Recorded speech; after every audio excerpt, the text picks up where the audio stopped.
Hey my friend, today we are going to stack reverb effects. We usually do it more with delays by stacking them, but we can do it with reverbs too to create unique tones. So let's explore that in today's lesson. All right, so the first thing we need to talk about is the order of the reverbs, because if we want to stack them, it means that we are using more than one. We're going to use two and feed one into the other and stack the reverbs. It's very rare that you have one pedal and that you can use multiple modes at once. Most of the times it's just one at a time. So on my pedal board right here, I have the Neuneiber Immerse Mark II and the Strymon Big Sky, and my principle is that I want to put the smallest reverb first and the biggest second in the chain. And I'm not talking physically the smallest box, but in terms of use. Which one are you going to use as your always on reverb tone, and which one are you going to use most often as the big bombastic reverb effect? So that's the case right here. The Immerse is more for my general tone, and the Big Sky is for the big effects like the drones, the reverse effects, and things like these. So my dry signal sounds like this. So it's too dry. I need a reverb that is going to be always on to add to the ambience. So I use the wet mode on the Immerse with the mix knob and the depth knob at about 1 o'clock, and it gives me a nice ambience.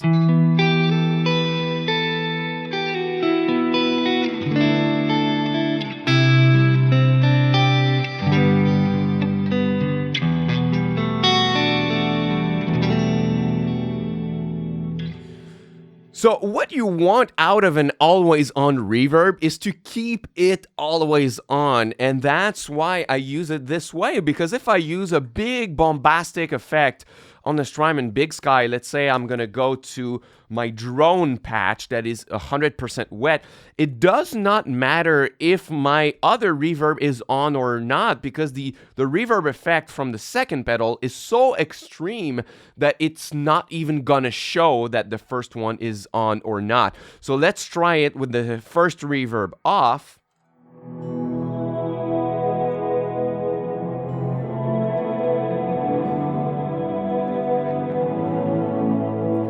And now let's activate the Immerse.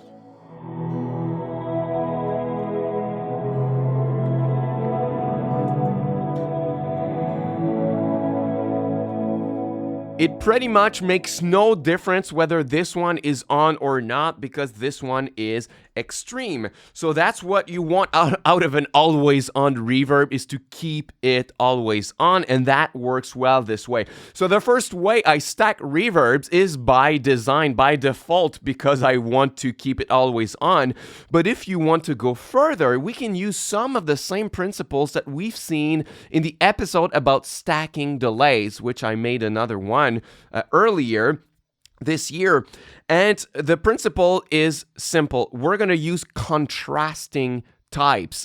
The same way that I was using a bright digital delay with a dark analog delay, we can do the same with reverb. You could have a bright spring or plate with a darker hall or room, for example. So I'm going to dial in a bright one on the Neuneiber Immerse and a dark one on the Big Sky, and we're gonna compare. All right, so on my first pedal, I have a bright plate reverb.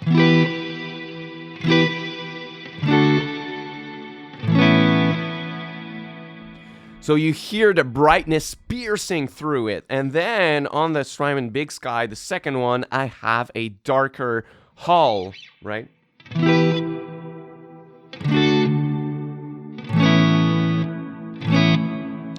Super dark, almost a bit muffled, right? So when we are going to blend both together, we're going to get a fuller sound and the benefit of each.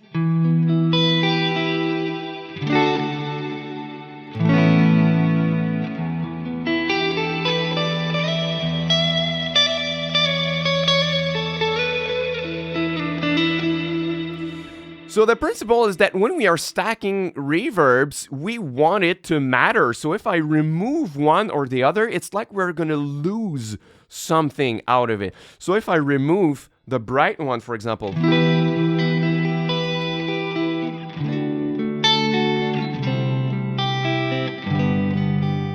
It's like something's missing right now. It's not as full, and that's why we want it, right? And if I remove the dark one,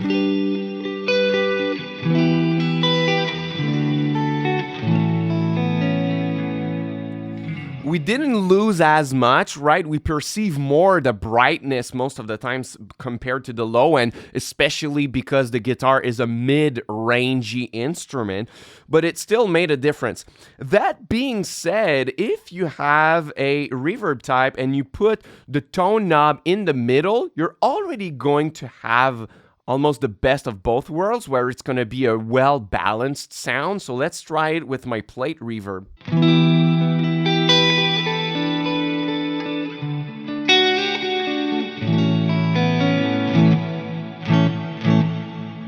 We still have a bit of brightness, a bit of darkness, the best of both worlds.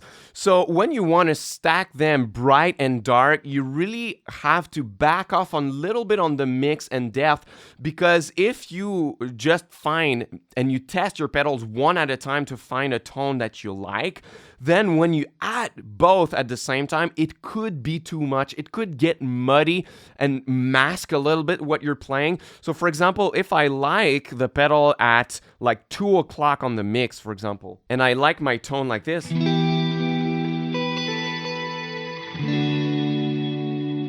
super ethereal, and I do the same thing with the second pedal,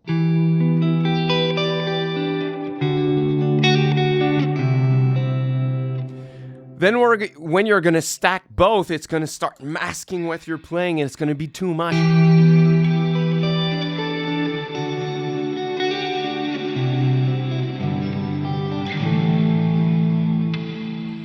So it's very easy to overdo it like this. So that's why my favorite way to stack reverbs is not really to complement both in terms of brightness and darkness, but it's to create something unique by blending really extreme and different types together. So instead of blending like a plate with a hall, which might give you like really minimal benefits of doing that, you can stack, I don't know, like shimmer or lo-fi or super modulated or like reverse reverbs and create something totally unique. So let's try something like this. So on the first pedal, I have a shimmer type of reverb.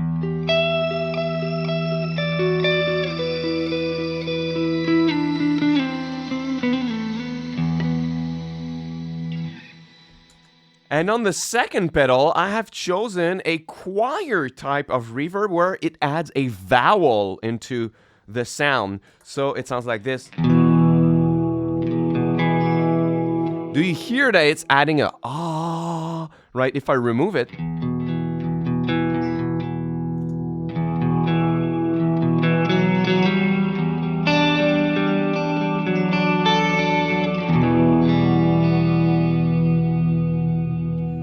So if I add like a choir type with a shimmer type, it's going to sound like orchestral. It's going to be something unique that I could not get from just one reverb type. So let's try that.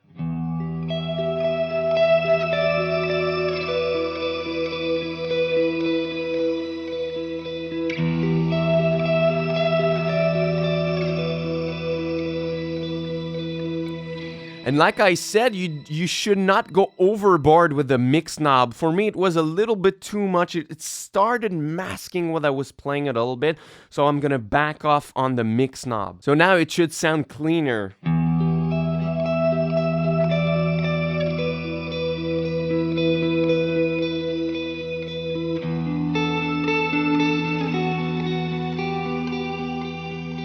And it's the same principle. You want to build a stacked reverb sound that complements each other in the way that if you remove one or the other, it's going to feel like it's missing. So if I remove the shimmer,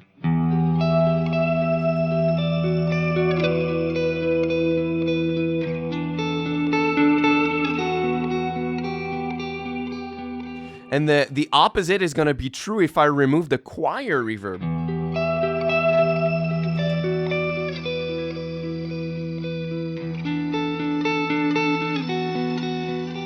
Something is quite missing once you heard the blend, right?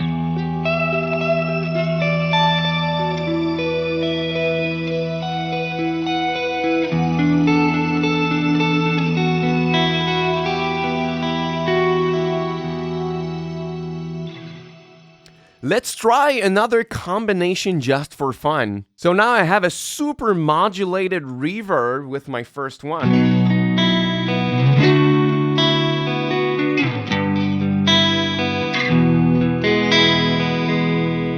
And the second one is a reverse reverb. It goes like this.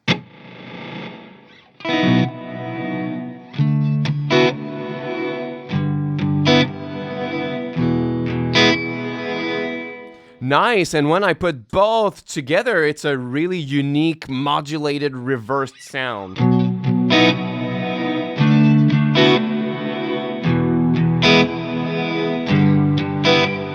Once again, if I remove something, oh.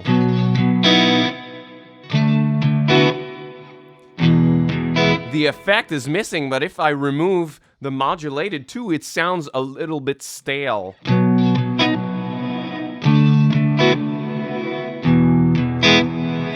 So the blend is perfect.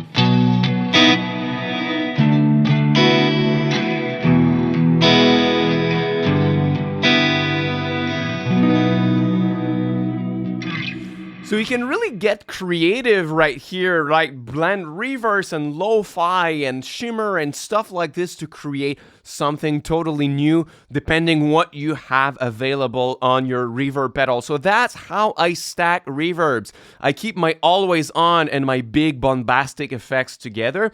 I blend bright and dark sounds to complement each other and have a fuller sound, and then I get creative and I create something that's totally out of the box and totally new. If you are new on my channel, you should check out my free mini course, A Beginner's Guide to Ambient Guitar. I'm going to show you what kind of effects you need to buy to get started playing ambient guitar, how to make a pristine, clean tone, and how to make the most popular effects like drones and ambient swells, and how to start layering those sounds to make your first original songs. So it's the first link in the description box. It's totally free, 45 minutes of a mini online course. It's my gift to you for watching my video until the end. And I'm gonna see you soon on a new video. Until next time, au revoir.